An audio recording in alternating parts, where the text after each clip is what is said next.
بسم اللہ الرحمن الرحیم صلی اللہ علی حبیبہ سیدنا محمد و آلہ و اصحابہ وبارک وسلم۔ گزشتہ نشست میں ہم نے سیدنا فاروق اعظم رضی اللہ تعالیٰ عنہ کے قبول اسلام کا واقعہ بیان کیا تھا۔ میرے ایک بہت ہی قریبی دوست، انہوں نے میری توجہ ایک اور صحابی رسول کی جانب مبذول کروائی اور حکم فرمایا کہ یہ واقعہ بھی تقریباً سیدنا فاروق اعظم کے واقعے سے مماثلت رکھتا ہے، تو آپ اس کو بھی بیان کریں۔ تو سب سے پہلے تو میں اس اپنے بھائی کا شکریہ ادا کرتا ہوں جنہوں نے میری رہنمائی فرمائی ہے۔ وہ واقعہ یوں ہے کہ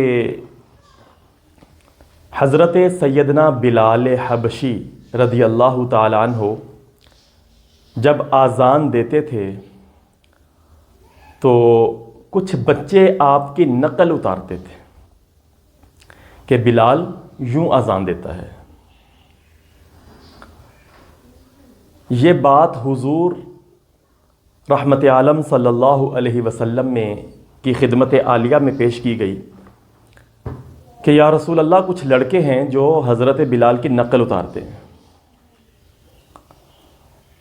تو حضور کریم صلی اللہ علیہ وسلم ان بچوں کو ملنے کے لیے، ان سے بات کرنے کے لیے تشریف لے گئے۔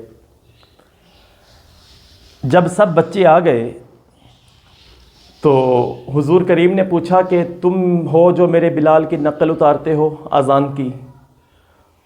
تو سب بچوں نے اشارہ کیا ابو محذورہ، جن کی عمر تقریباً 10 سے 15 سال تھی، ان کی طرف اشارہ کر دیا کہ جی یہ ہے وہ بچہ جو بلال کی نقل اتارتا ہے اذان کی۔ تو اب نگاہ کرم، نگاہ عنایت، حضور کا نوازنا صلی اللہ علیہ وسلم کیا ہے کہ حضور نے فرمایا ابو محذورہ مجھے سناؤ۔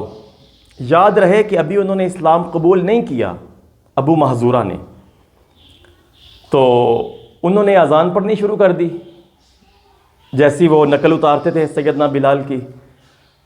جب وہ اس لفظ پہ پہنچے اشہد ان محمد الرسول اللہ، اشہد ان محمد الرسول اللہ، تو 2 دفعہ کہہ کے جب آگے چلنے لگے تو رسول کریم نے ارشاد فرمایا 2 دفعہ اور اس لفظ کو دہراؤ، اس شہادت کو 2 دفعہ اور دہراؤ۔ تو انہوں نے 2 دفعہ اور دہرا دی۔ رحمت عالم صلی اللہ علیہ وسلم کی نظر کرم ان پہ پڑ گئی تو سرکار صلی اللہ علیہ وسلم نے ان کے ماتھے کے یہ جو بال تھے یہاں سے ان بالوں کو پکڑ لیا۔ جب پکڑا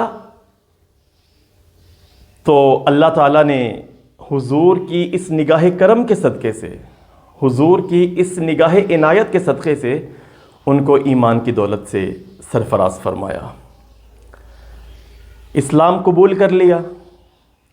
اسلام قبول کرنے کے بعد حضور رحمت عالم صلی اللہ علیہ وسلم نے ان کی ڈیوٹی لگا دی کہ آپ مکہ میں اذان پڑھا کریں۔ اب وہ مکہ میں اذان پڑھیں، حضرت سیدنا ابو محذورہ رضی اللہ تعالی عنہ اذان پڑھیں، لیکن جیسے انہوں نے سرکار دو عالم صلی اللہ علیہ وسلم کے سامنے 4 دفعہ اس جملے کو دہرایا تھا اشہد ان محمد الرسول اللہ، وہ اپنی باقاعدہ اذانوں میں بھی 4 دفعہ ہی گواہی دیتے، میں گواہی دیتا ہوں کہ محمد اللہ کے رسول ہیں، اشہد ان محمد الرسول اللہ، اشہد ان محمد الرسول اللہ، 4 دفعہ دہراتے۔ تو مکہ کے لوگوں نے کہا کہ ابو محذورہ یہ تو 2 دفعہ دہرانا ہے، تو آپ 4 دفعہ کیوں دہراتے ہیں؟ فرمایا اس لیے کہ مجھ سے حضور نے 4 دفعہ گواہی لی تھی، تو میں اس چیز کو چھوڑ نہیں سکتا کہ روبرو سرور کائنات صلی اللہ علیہ وسلم کے روبرو میں نے 4 دفعہ گواہی دی تھی۔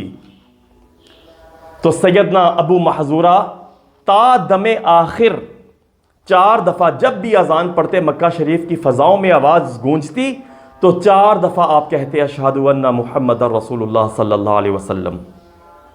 اور ان کے جو بال مبارک حضور سید عالم صلی اللہ علیہ وسلم نے پکڑے تھے، ساری زندگی آپ نے ان بالوں کو کٹوایا نہیں. ساری زندگی ان بالوں کو آپ نے نہیں کٹوایا، یہاں تک کہ جب آپ کا وقت آخر آتا ہے تو صحابہ کرام فرماتے ہیں کہ ہمارے سامنے ابو محذورہ کی پہچان یہ تھی کہ ان کے بالوں کا اتنا حصہ وہ ایک چوٹی کی شکل اختیار کر چکا تھا.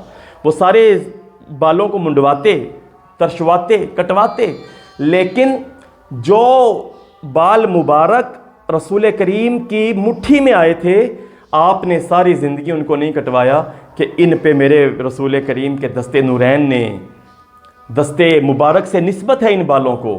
تو یہ حضرات صحابہ کرام کا ایمان ہے. تو آج ہم ذرا دیکھیں کہ آج ہم ایمان کے کس درجے پر ہیں. تو اللہ تعالیٰ سے دعا ہے اللہ تعالیٰ آج کی اس گفتگو کو قبول فرمائے. صلی اللہ علی حبیبہ سیدنا محمد وآلہ واصحابہ وبارک وسلم وما علینا الا البلاغ المبین.